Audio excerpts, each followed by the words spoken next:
नमस्कार दोस्तों, स्वागत करता हूं आप सभी का तैयारी जीत के चैनल पर। सबसे पहले तो लास्ट वीडियो में जिन लोगों ने कमेंट किया है उन सभी लोगों के लिए मैं दिल से आभार प्रकट करता हूं। आपने सम्मान दिखाया चैनल के प्रति, मेरे प्रति, इसके लिए बहुत बहुत धन्यवाद। इसी तरह आगे भी अपना समर्थन बनाए रखें, सपोर्ट करते रहें। आज के इस वीडियो का विषय है जनगणना 2011। मोस्ट इम्पोर्टेंट टॉपिक्स में से एक टॉपिक है ये। यूपीपीसीएस प्रारंभिक परीक्षा हो, यूपीपीसीएस आरओ की पीटी की परीक्षा हो या फिर मेंस की परीक्षा, यूपीजीआईसी की परीक्षा हो या फिर सुपर टेट, उत्तर प्रदेश की कोई भी परीक्षा हो, जनगणना 2011 से प्रश्न जो है अनिवार्य रूप से पूछे जाते हैं। आप ये प्रीवियस ईयर के प्रश्न पत्र को उठा के देख सकते हैं। जनगणना 2011 काफ़ी इम्पोर्टेंट रहता है टॉपिक। दूसरा पॉइंट ये है कि जनगणना 2011 से प्रश्न दो तरीके से पूछे जाते हैं यूपीपीसीएस में। पहला भारत के संदर्भ में, दूसरा उत्तर प्रदेश जनगणना 2011 के संदर्भ में। तो दोनों तरीके से आपको तैयार होकर जाना है। कुल मिला के 5 से 7 वीडियोस में मैं जनगणना 2011 भारत और उत्तर प्रदेश का कंप्लीट कराऊंगा। आज ये पहली वीडियो है। इसके अलावा आपको जो ट्रेंड बदल रहा है पिछले 2-3 सालों से, कैटेगरी बदल रही है प्रश्नों के पूछने की, वो भी आज इस वीडियो में आपको देखने को मिलेगा कि किस तरीके से आयोग जो है प्रश्नों के साथ हेराफेरी कर रहा है, प्रश्नों को जटिल बना रहा है, वाक्यों के रूप में, ऑप्शंस के रूप में। तो सब कुछ आपको सीखना है। बस आपसे निवेदन ये है कि वीडियो को अंत तक देखिएगा।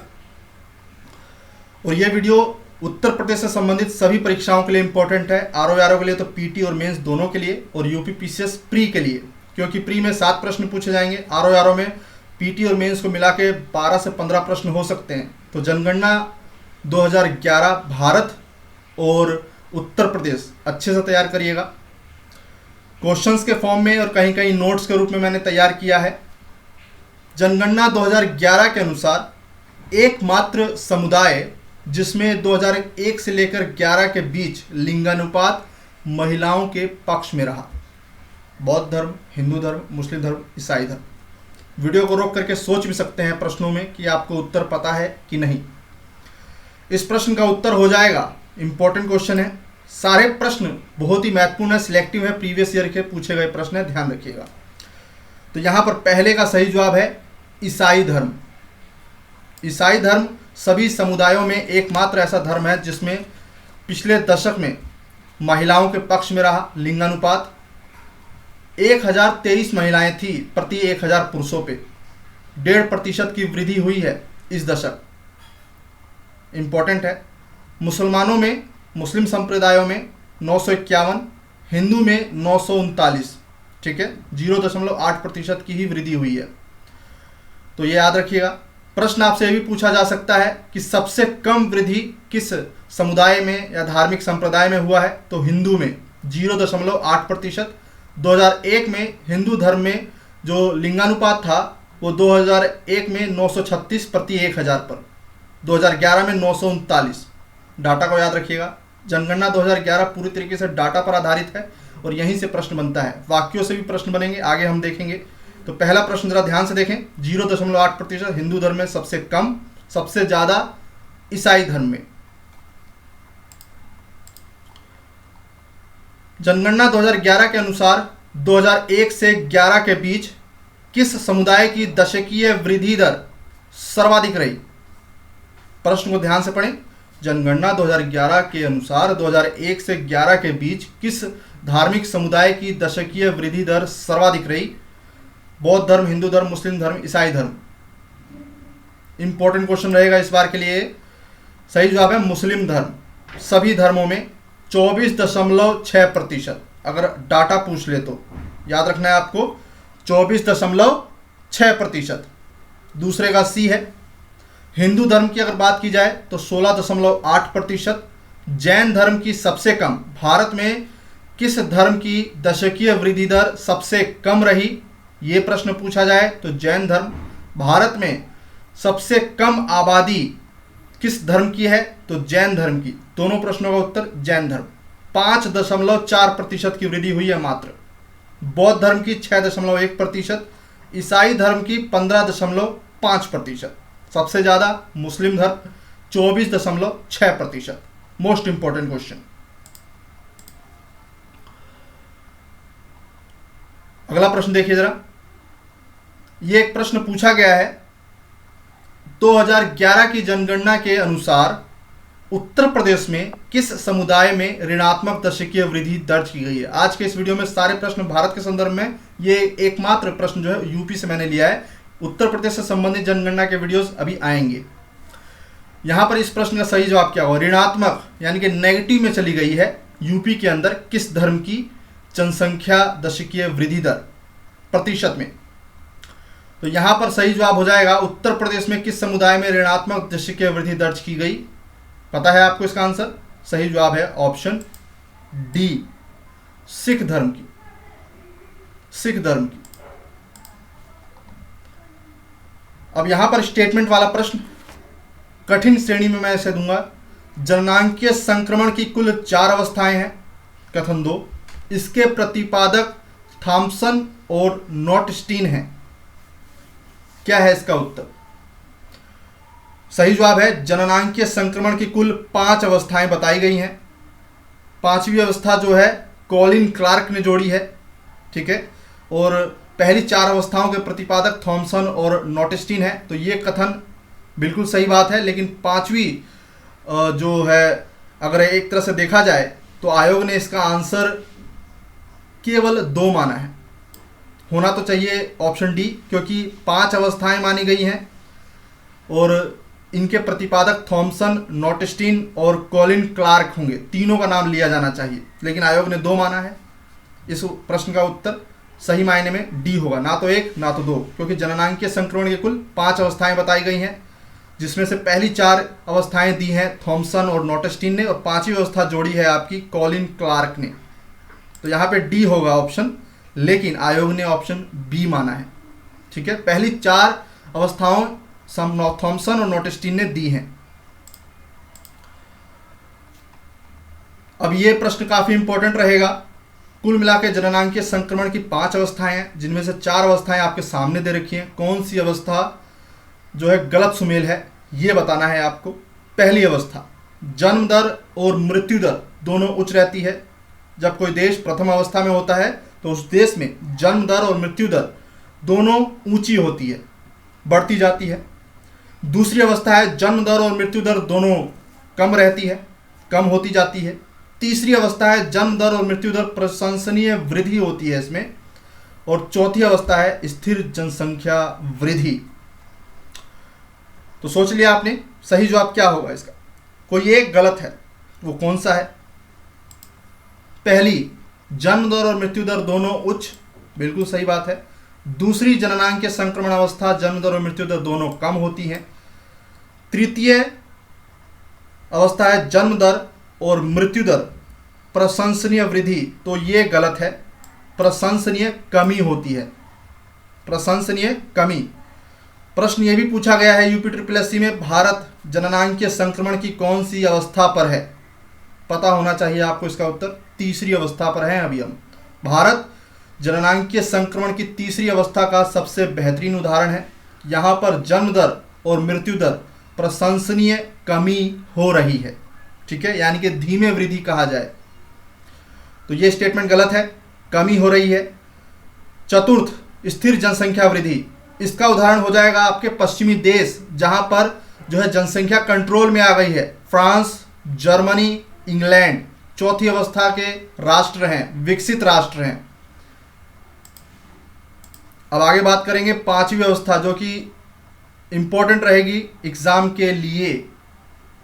निम्न वाक्यों पर विचार करें और गलत स्टेटमेंट बताएं। कठिन श्रेणी का प्रश्न है। जननांकीय संक्रमण की 5वीं अवस्था जातीय संघार की अवस्था है। इसके प्रतिपादक कॉलिन क्लार्क हैं। जनसंख्या की ऋणात्मक वृद्धि इसकी विशेषता है। इस अवस्था में जन्म दर और मृत्यु दर से कम पाई जाती है। तो 7वें का क्या होगा?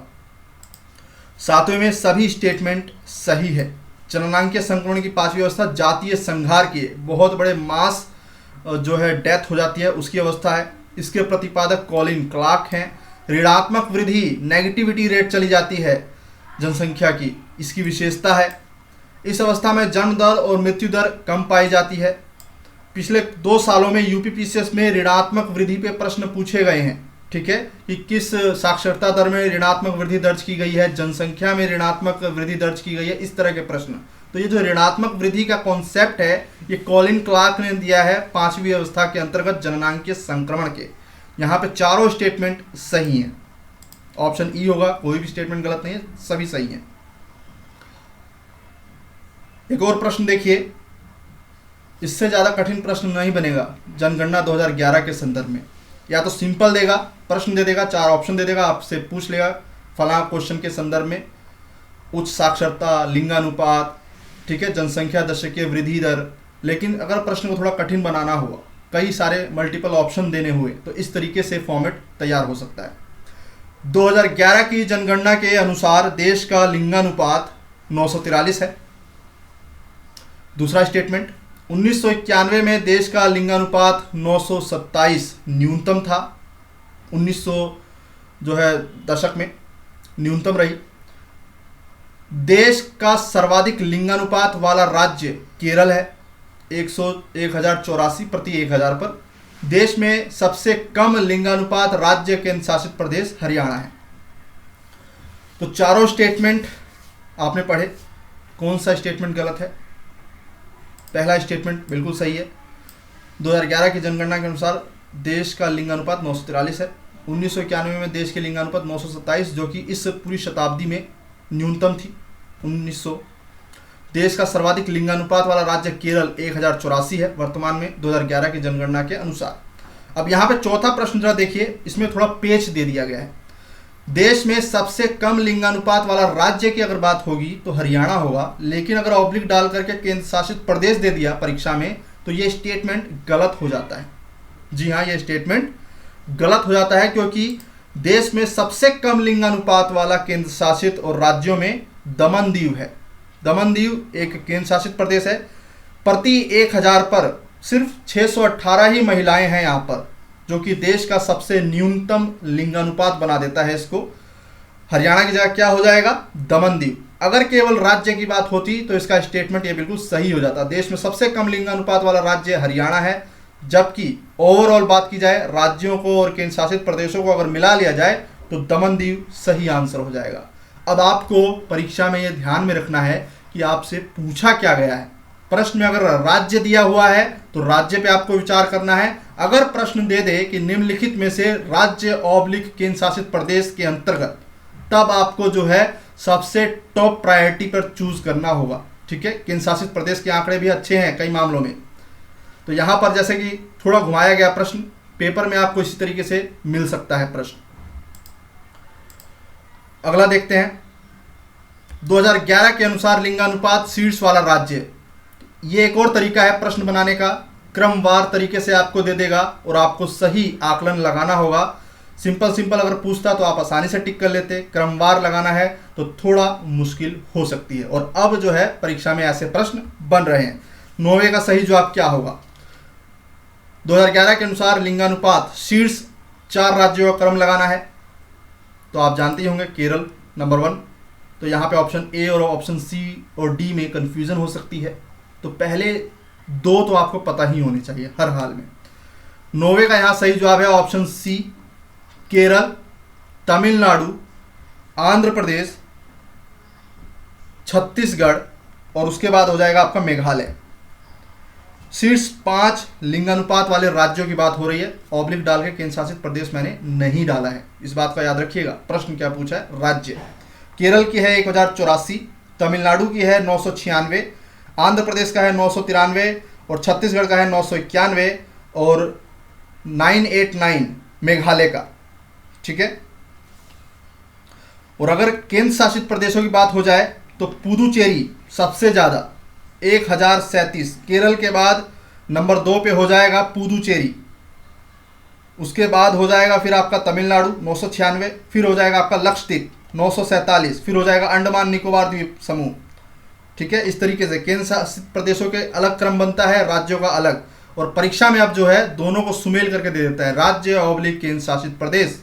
तो पता होना चाहिए इन सब चीज़ों के बारे में।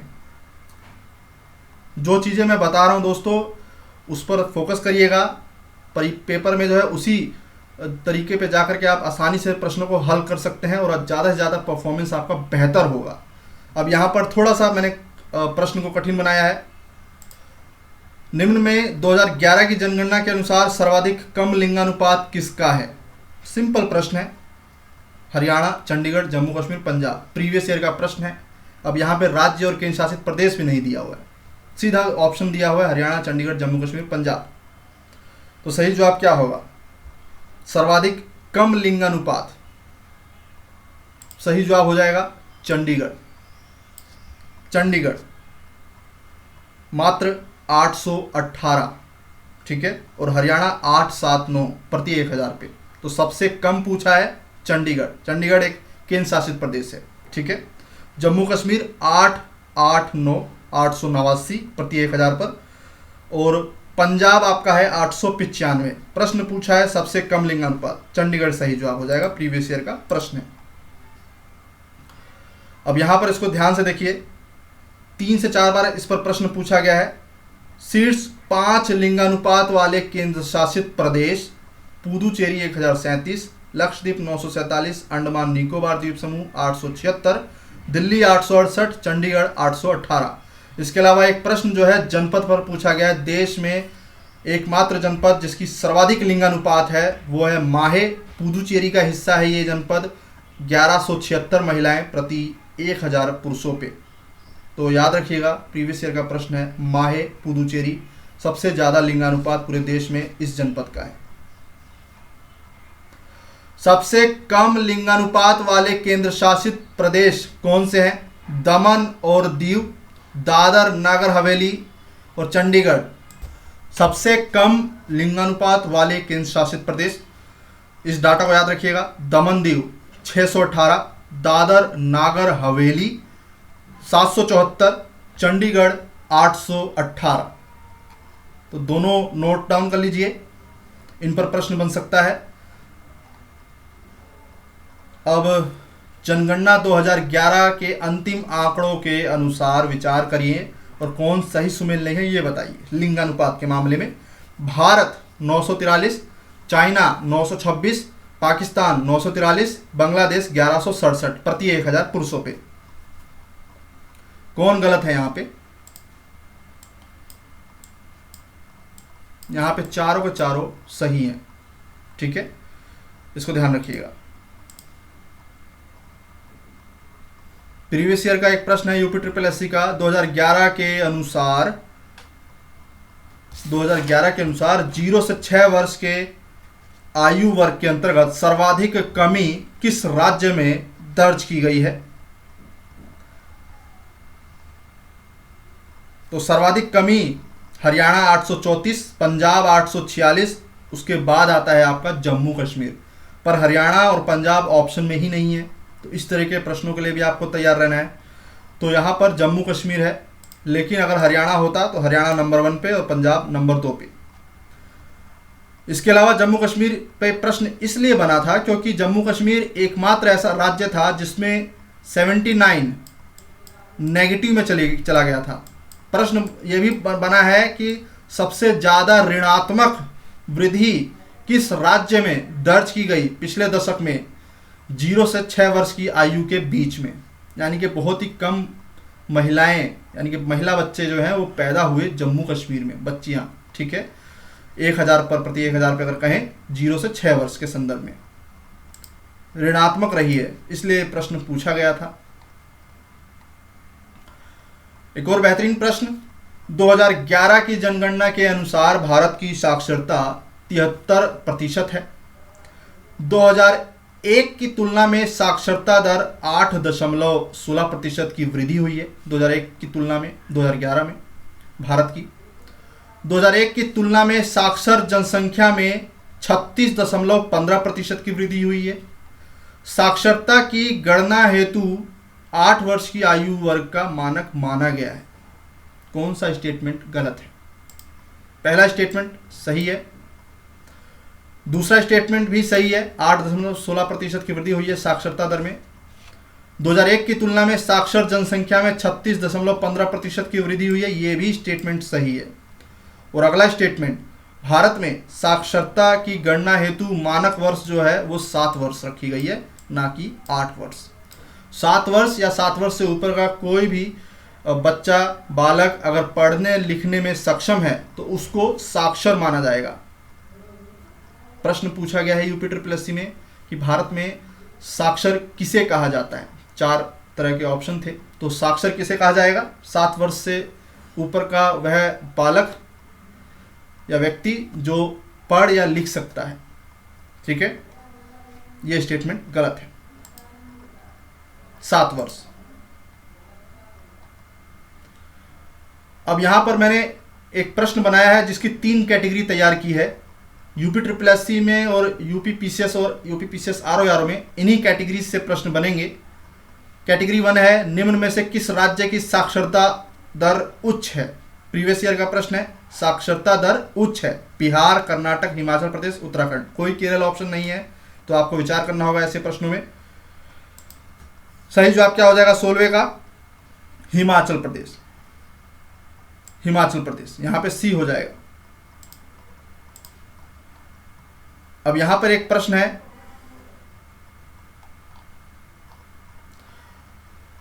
शीर्ष साक्षरता दर वाला राज्य ऑब्लिक केंद्र शासित प्रदेश। तो यानी कि आपको दोनों में विचार करना है, गोवा, लक्षद्वीप, त्रिपुरा, मिजोरम। 2011 की जनगणना के अनुसार शीर्ष साक्षरता दर वाला राज्य केंद्र शासित प्रदेश इनमें से कौन सा है? 2 बार प्रीवियस ईयर का प्रश्न पत्र में पूछा गया है। 17वें का सही जवाब क्या होगा? तो यहां पे सही जवाब हो जाएगा आपका लक्षद्वीप। लक्षद्वीप, ठीक है, केरल ऑप्शन में है नहीं। लक्षद्वीप 91.8, लक्षद्वीप से ऊपर है केरल 94%। ठीक है, 2011 के आंकड़ों के अनुसार। नंबर 2 पे है लक्षद्वीप, फिर है मिजोरम 91.3, और यहां पर त्रिपुरा जो दे रखा है उसमें है 87.2। गोवा है 88.7%। 88.7%। इस प्रश्न का सही जवाब है लक्षद्वीप। तो आपने प्रश्न देखा, राज्य केंद्र शासित प्रदेश लक्षद्वीप सही जवाब है। क्रम बताना है आपको। 2001 से 2011 के बीच राज्य साक्षरता दर रही, केरल 94%, नंबर 2 पे है मिजोरम, फिर है गोवा, फिर है त्रिपुरा और फिर है हिमाचल प्रदेश। तो आपको पांचों याद रखने हैं। लक्षद्वीप को भी याद रखना है। लक्षद्वीप का है 91.8% और मिजोरम है 91.3%। अगर राज्य केंद्र शासित प्रदेश का क्रम लगाने को आ जाए तो नंबर 1 पे हो जाएगा केरल, नंबर 2 पे हो जाएगा लक्षद्वीप, फिर हो जाएगा आपका मिजोरम, फिर हो जाएगा गोवा। अच्छे से याद रखना है, जो मैं बता रहा हूं उसको फॉलो करिएगा। प्रश्न को ध्यान से पढ़िएगा, पूछ क्या रहा है। केवल राज्य पूछ रहा है कि उसमें ऑब्लिक करके केंद्र शासित प्रदेश भी दे रहा है। निम्न में से न्यूनतम साक्षरता दर वाला राज्य कौन सा है? बिहार पर बार बार प्रश्न बन चुका है। अब बिहार से थोड़ा आगे भी बढ़िए, बाकी के जो 2 और 3 नंबर पे है उनका भी पता होना चाहिए आपको। तो यहां पे इस प्रश्न का फिलहाल सही जवाब हो जाएगा अरुणाचल प्रदेश। अरुणाचल प्रदेश न्यूनतम साक्षरता दर वाला राज्य, बिहार, अरुणाचल प्रदेश, राजस्थान, झारखंड और उसके बाद है आंध्र प्रदेश। बिहार 61.8%, अरुणाचल प्रदेश 65.4%, राजस्थान 66.1%। ठीक है, तो बिहार को छोड़ करके बाकी 3 राज्यों के नाम भी आपको पता होने चाहिए, क्योंकि अब यूपी पीसीएस थोड़ा जो है प्रश्नों को घुमा रहा है। Arunachal Pradesh number 2, Rajasthan number 3, Jharkhand number 4।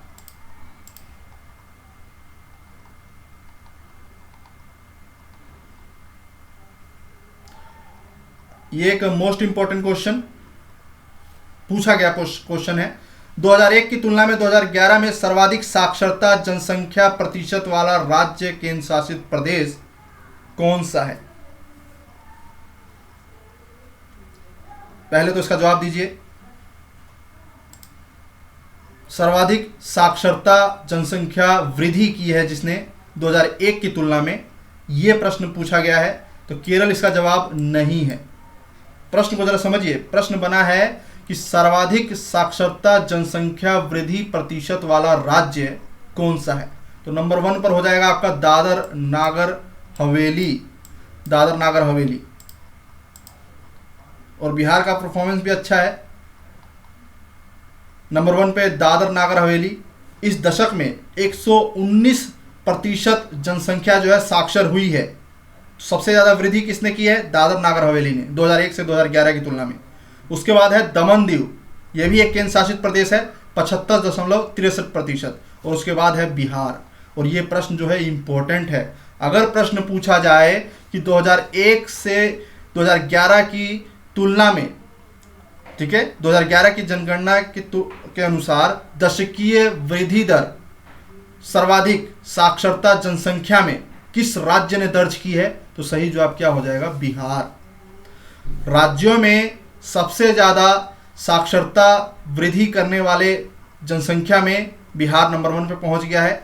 और ये प्रश्न जो है बिहार में पूछा जा चुका है और इस बार यूपी पीसीएस में भी बन सकता है। बिहार की 74.83% आबादी इस 10 सालों के पीरियड में साक्षर हुई है।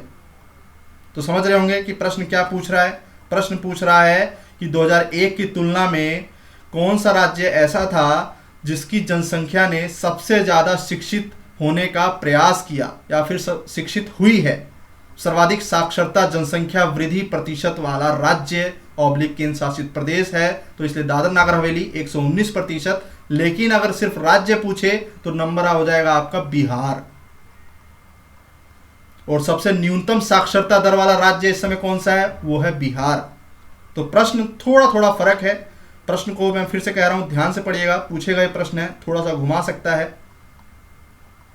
दादर नागर हवेली की जनसंख्या इस दशक में 119% साक्षर हुई। दमन दीव 75.63%।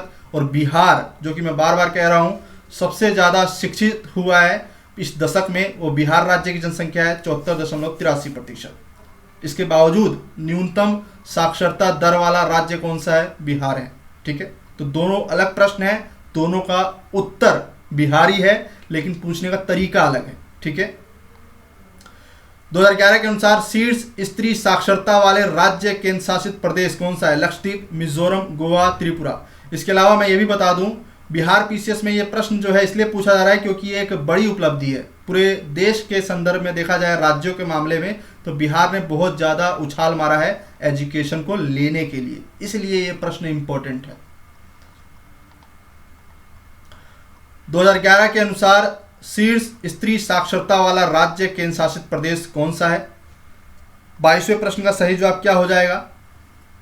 लक्षद्वीप, मिजोरम, गोवा, त्रिपुरा। केरल तो नंबर 1 है इस मामले में भी 92.1%, लेकिन एग्जाम में आपको केरल ऑप्शन मिलेगा ही नहीं। मैं फिर से बता दूं, अब जो है ट्रेंड थोड़ा बदल रहा है। अब नंबर 2 और नंबर 3 के ऊपर फोकस कर रहा है एग्जाम में, ऑप्शन आपको मिलेगा ही नहीं केरल का। तो यहाँ पर नंबर 1 पे है केरल, फिर है आपका मिजोरम 87.9%। 87.9% महिलाएं जो हैं एजुकेटेड हैं। इसके बाद हो जाएगा आपका लक्षद्वीप नंबर 3 पे।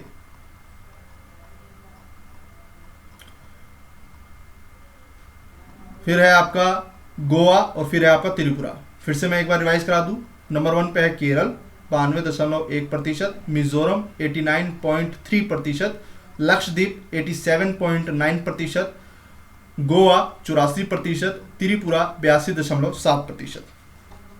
ये जो आंकड़े मैंने तैयार किए हैं इसका रेफरेंस मैंने लिया है परीक्षा वाणी की बुक से। अगर आपके पास है तो बहुत बढ़िया है, आप रिवाइज कर सकते हैं। हालांकि देखने से, वीडियो देखने से ज़्यादा मेमोराइज होता है। 2011 के अनुसार देश में साक्षर स्त्रियों की संख्या 32.88 करोड़ है। 2011 की जनगणना के अनुसार भारत में स्त्री साक्षरता 64.6% है। 2011 की जनगणना के अनुसार पुरुष स्त्री साक्षरता दर में सर्वाधिक अंतर बिहार में है। और ऑप्शन डी 2011 के अनुसार स्त्री साक्षरता सबसे कम बिहार में। स्त्रियों के ऊपर बार बार प्रश्न बनता है, स्त्री साक्षरता, स्त्री लिंगानुपात, इनको अच्छे से तैयार करके जाइएगा भारत और उत्तर प्रदेश के संदर्भ में। और यहाँ पे थोड़ा सा स्टेटमेंट के रूप में मैंने प्रश्न को कठिन बनाने का प्रयास किया है। पहला स्टेटमेंट बिल्कुल सही है। 2011 के अनुसार देश में साक्षर स्त्रियों की संख्या 32.88 करोड़ है। 2011 के अनुसार भारत में स्त्री साक्षरता 64.6% है। 2011 के अनुसार पुरुष स्त्री साक्षरता दर में सर्वाधिक अंतर बिहार में। ये स्टेटमेंट गलत है, इसको याद रखिएगा। साक्षरता के संदर्भ में सबसे ज़्यादा अंतर राजस्थान में है 27.1%। इसके बाद नंबर आता है झारखंड का 21.4%। तो सी यहाँ पे स्टेटमेंट गलत है और ऑप्शन डी भी सही है कि स्त्री साक्षरता सबसे कम बिहार में है, 51% के करीब।